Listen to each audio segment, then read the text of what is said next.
বাউল যাকে গ্রেফতার করা হয়েছে তার দৃষ্টান্তমূলক শাস্তি নিশ্চিত করতে হবে। তার পক্ষে যারা নেমে, তার পক্ষ নিয়ে যারা আলেম ওলামাদের বিষোদ্গার করেছে, প্রকারান্তরে তারাও আল্লাহর সঙ্গে কটূক্তি করেছে। তাদেরকে তৌহিদি জনতা মুসলমান পরিষ্কার পয়গাম দিয়ে দিবেন, রাজনীতি করতে আসলে রাজনীতি করবেন, ইসলামের বিপক্ষে অবস্থান নিয়ে বাংলাদেশে রাজনীতি করার দিন শেষ। যদি ইসলামের বিপক্ষে অবস্থান নিতে হয় অন্যদিকে চলে যান। আপা গেছে যেই পথে সেই পথে।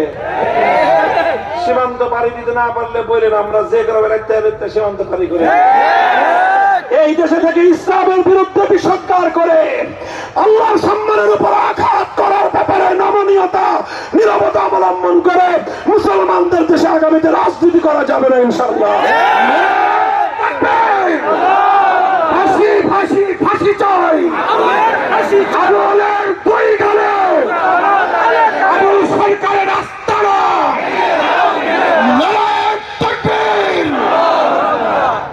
মুহতারাম হাজিরিন, এটা মানুষের কোটি কোটি মুসলমানের তাদের ধর্মীয় অনুভূতির বিষয়, তাদের ইমানের প্রশ্ন, তাদের ভালোবাসার প্রশ্ন, তাদের আবেগের প্রশ্ন।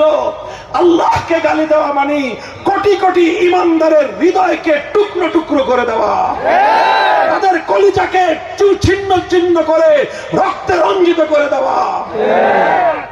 এই সব অপকর্ম যারা করে তারা কোনোদিন মানবতার বন্ধু হতে পারে না। তারা মানবতার দুশমন, ইসলামের দুশমন, বিশ্ব সভ্যতার দুশমন।